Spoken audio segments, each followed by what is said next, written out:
दुनिया की सबसे खतरनाक जंग छिड़ भी सकती है और शायद वो मुल्क जो मैदान में नजर नहीं आता मगर पर्दे के पीछे पूरी दुनिया को उसने हिला रखा है, यानी ईरान। वो मुल्क जिसका नाम सुनते ही वेस्ट में खतरे की घंटी बजने लगती है, और ऐसा मुल्क जिसमें पिछले 40 साल में न सिर्फ रिवॉल्यूशन की तारीख लिखी बल्कि पूरे इलाके में अमेरिका, सऊदी अरब, इसराइल जैसे ताकतवर मुल्कों के लिए दर्द सर बन गया।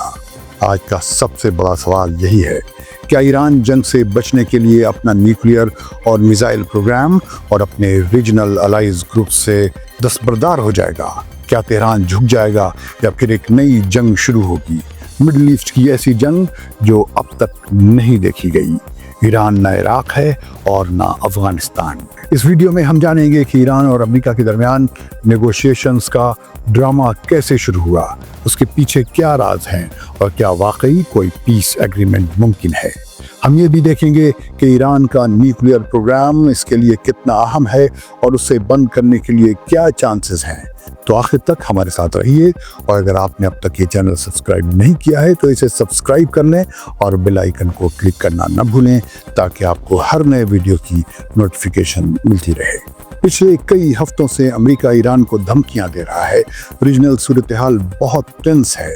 12 अप्रैल से ओमान की मदद से वाशिंगटन और तेहरान के दरमियान नेगोशिएशंस शुरू हुए। ये नेगोशिएशंस ईरान के न्यूक्लियर प्रोग्राम के बारे में एक नए पीस एग्रीमेंट के लिए हैं। फिर 19 अप्रैल को इटली के शहर रोम में दूसरा दौर हुआ। दोनों ने नेगोशिएशंस को मुस्बत या पॉजिटिव कहा, लेकिन अभी तक कोई ठोस नतीजा नहीं निकला।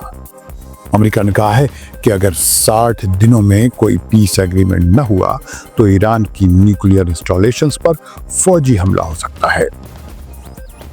दिलचस्प बात यह है कि 10 साल पहले 2 अप्रैल 2015 को ईरान और बड़ी ताकतों के दरमियान 18 महीने के नेगोशिएशंस के बाद स्विट्जरलैंड के शहर लुजान में न्यूक्लियर पीस एग्रीमेंट हुआ था। लेकिन 18 मई 2018 को प्रेसिडेंट डोनाल्ड ट्रंप ने इस पीस एग्रीमेंट से हाथ खींच लिया और ये पीस एग्रीमेंट खत्म हो गया। नेगोशिएशंस क्यों हो रहे हैं, अब ये समझने की कोशिश करते हैं। दोनों फरीकों के पास नेगोशिएशन कामयाब करने की वजूहात हैं। ईरान नहीं चाहता कि रीजन में कोई बड़ा कॉन्फ्लिक्ट हो। वो इस्राएली प्राइम मिनिस्टर बेंजामिन नेतन्याहू की कोशिश नाकाम बनाना चाहता है, जो प्रेसिडेंट ट्रंप पर दबाव डाल रहे हैं कि फौजी हमला ही ईरान के न्यूक्लियर खतरे को रोक सकता है। दूसरी तरफ प्रेसिडेंट ट्रंप चाहते हैं कि ईरान अपना न्यूक्लियर प्रोग्राम पूरी तरह बंद करे, मिसाइल ताकत कम करे और रीजनल असर कम करे। लेकिन ये मुतालबात ईरान के लिए मुश्किल हैं क्योंकि ये उसकी नेशनल सिक्योरिटी से जुड़े हैं। अब बात करते हैं ईरान के न्यूक्लियर प्रोग्राम की तारीख। ईरान ने तकरीबन 30 साल पहले अपना न्यूक्लियर प्रोग्राम शुरू किया था। उसने कभी न्यूक्लियर बम नहीं बनाया, लेकिन प्रोग्राम को कभी पूरी तरह बंद भी नहीं किया। ये प्रोग्राम वेस्ट के साथ उसके डिटरेंस और उसके हिस्टोरिकल प्रेस्टीज को बहाल करने की ख्वाहिश का बड़ा हिस्सा रहा है। कोल्ड वार के दौरान शाह ईरान के ज़माने में अमेरिका ने ईरान को सोवियत यूनियन के खिलाफ अपनी स्ट्रेटजी का हिस्सा बनाया। 1953 में अमेरिकी प्रेसिडेंट आइजनहावर ने एटम फॉर पीस प्रोग्राम शुरू किया, जिसके तहत डेवलपिंग कंट्रीज को सिविल न्यूक्लियर टेक्नोलॉजी दिया की थी। 1957 में ईरान और अमेरिका ने न्यूक्लियर कोऑपरेशन का मुआहिदा किया। 1959 में शाह ईरान ने तेहरान यूनिवर्सिटी में न्यूक्लियर रिसर्च सेंटर बनाया और 9 साल बाद एक 5 मेगावाट का न्यूक्लियर रिएक्टर शुरू किया जो अमेरिका ने दिया था।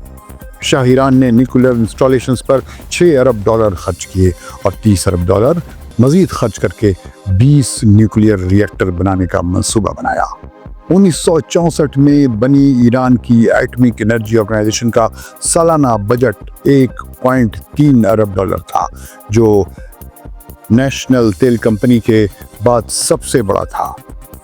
ईरान ने 1968 में न्यूक्लियर नॉन प्रोलिफरेशन ट्रीटी पर दस्तखत किए, लेकिन शाह ईरान का असल मकसद न्यूक्लियर हथियार बनाना था। 1979 के इस्लामी इनकलाब के बाद आयतुल्लाह खुमैनी ने न्यूक्लियर हथियारों को शरई तौर पर हराम करार दिया और प्रोग्राम बंद करने का हुक्म दिया। लेकिन 1980 में जब इराक ने ईरान पर हमला किया तो ईरान को अपने फैसले पर अफसोस हुआ। ایران عراق جنگ نے ایران کو اپنی فوجی کمزوری کا احساس دلایا۔ اس کے بعد ایران نے نیوکلیئر پروگرام دوبارہ شروع کیا اور بیلسٹک میزائل پروگرام بھی بنایا تاکہ اپنی ایئر پاور کی کمی پوری کرے۔ 1989 میں ایران نے سوویت یونین کے ساتھ نیوکلیئر معاہدہ کیا اور 1993 میں روس نے بوشہر نیوکلیئر ری ایکٹر پر کام مکمل کرنے کا اعلان کیا۔ ایران نے اپنا ریجنل اثر بڑھانا شروع کیا جسے فارورڈ ڈیفنس کہتے ہیں، اور اپنے الائز کے ذریعہ مڈل ایسٹ میں اپنی پوزیشن مضبوط کی۔ اس سے اسرائیل کو خطرہ محسوس ہوا اور اس نے کہا کہ وہ ایران کو نیوکلیئر طاقت نہیں بننے دے گا۔ 2015 کا پیس ایگریمنٹ اور اس کا خاتمہ کیسے ہوا؟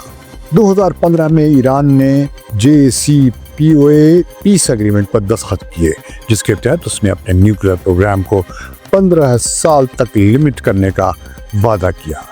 اس نے اپنے 2 دہائی سے زیادہ سینٹریفیوجز بند کیے، یورینیم کا انریچمنٹ 3.67% تک کم کیا اور 15 سال تک نئے انریچمنٹ انسٹالیشنز نہ بنانے کا وعدہ کیا۔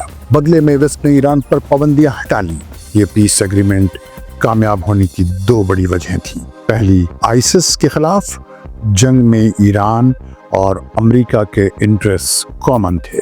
دوسری وجہ تھی ایران کی اکانومی پر سینکشنز کا برا اثر پڑ رہا تھا اور پریزیڈنٹ حسن روحانی کی حکومت اکانومی کرائسس کے لیے نیوکلیئر پروگرام کو لمٹ کرنے کو تیار تھی۔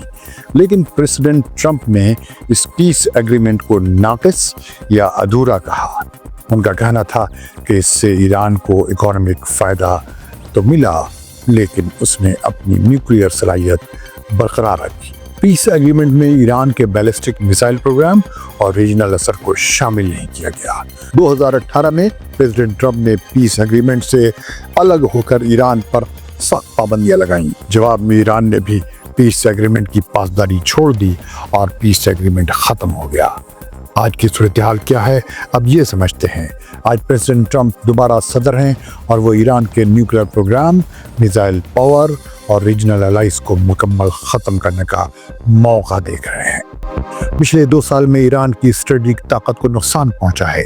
ایران میں کچھ لوگ کہہ رہے ہیں کہ نیوکلیئر بم بنانا ہی واحد راستہ ہے جو ایران کی طاقت بچا سکتا ہے۔ فروری 2025 میں برٹش اخبار دی ٹیلی گراف نے رپورٹ کیا کہ ایرانی فوجی لیڈرز نے آیت اللہ خامنئی سے نیوکلیئر ہتھیاروں پر پابندی کے فتوے کو ریوزٹ کی درخواست کی تھی۔ امریکی انٹیلیجنس کے مطابق ایران نیوکلیئر بم بنانے کی تیاری کر رہا ہے اور اگر اس نے فیصلہ کیا تو وہ جلد ایک سادہ نیوکلیئر بم بنا سکتا ہے۔ انٹرنیشنل ایٹمک انرجی ایجنسی کے مطابق ایران کے یورینیم کے ذخائر 50% سے زیادہ بڑھ کر 273.8 کلو گرام ہو گئے ہیں۔ یہ انریچمنٹ 60% تک پہنچ گئی ہے، جو بم کے لیے درکار 90% سے زیادہ دور نہیں ہے۔ نیگوسیشنز کا فیوچر، پریزیڈنٹ ٹرمپ نے ایران پر میکسیمم پریشر پالیسی دوبارہ شروع کی ہے۔ وہ ایران کی تیل کے ایکسپورٹس کو زیرو کرنا چاہتے ہیں۔ 8 مارچ کو امریکہ نے عراق کو ایران سے بجلی ایکسپورٹ کرنے کی چھوٹ ختم کر دی۔ اس سے ایران کی اکانومی پر دباؤ بڑھا ہے، لیکن ایران اس دباؤ کو برداشت کر سکتا ہے۔ ایران کا نیوکلیئر پروگرام اس کے لیے ایک ڈیٹرنس ہے۔ وہ اسے لمٹ کرنے کے بدلے اکانومک فائدہ، پابندیوں کا خاتمہ اور فوجی حملوں سے حفاظت مانگ سکتا ہے۔ لیکن اگر پریزیڈنٹ ٹرمپ نے میزائل پروگرام اور ریجنل الائز کو ختم کرنے کا مطالبہ جاری رکھا تو نیگوسیشنز مشکل ہو جائیں گی۔ ایرانی ریولیوشنری گارڈز اس سے دستبردار نہیں ہوگا۔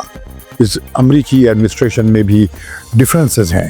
کچھ لوگ جیسے JD وانس پارشل پیس ایگریمنٹ کے حق میں ہیں، جبکہ مائک والٹر اور مارکو روبیو مکمل خاتمے کے حامی ہیں۔ نیو یارک ٹائمز کے مطابق یہ ڈفرینسز ایک پارشل پیس ایگریمنٹ کی راہ کھول سکتے ہیں اگر دونوں فریق اپنے ڈیمانڈز کم کر دیں۔ ایران کی طاقت کیا ہے یہ بھی سمجھ لیتے ہیں۔ ایران کے پاس اب بھی بہت سی طاقتیں ہیں۔ اس کے الائز اور پراکسیز امریکہ اور اسرائیل کے لیے خطرہ ہیں۔ ایران جانتا ہے کہ پریزیڈنٹ ٹرمپ کانفلکٹ نہیں چاہتے، کیونکہ وہ چین کے ساتھ لمبی لڑائی پر فوکس کرنا چاہتے ہیں۔ لیکن اس کا نتیجہ کیا ہوگا؟ अगर अमेरिका अपनी डिमांड्स में ईरान की नेशनल सिक्योरिटी की ज़रूरतों को नज़रअंदाज करता है तो पीस एग्रीमेंट मुश्किल होगा और कॉन्फ्लिक्ट का ख़तरा बढ़ जाएगा। लेकिन अगर डिमांड्स को रीज़नेबल बनाया गया, ख़ास तौर पर मिसाइल प्रोग्राम और रीजनल अलाइज के बारे में, तो एक पार्शियल पीस एग्रीमेंट मुमकिन है। दोनों फरीकों को उसकी ज़रूरत है। तो आप क्या सोचते हैं, क्या ईरान अपना न्यूक्लियर प्रोग्राम बंद कर देगा? क्या कॉन्फ्लिक्ट से बचा जा सकता है? अपनी राय कमेंट्स में ज़रूर बताएं। मिलते हैं ऐसे ही किसी दूसरी वीडियो में। रेडियो देश देखने वालों को फैज़ुल हक का सलाम।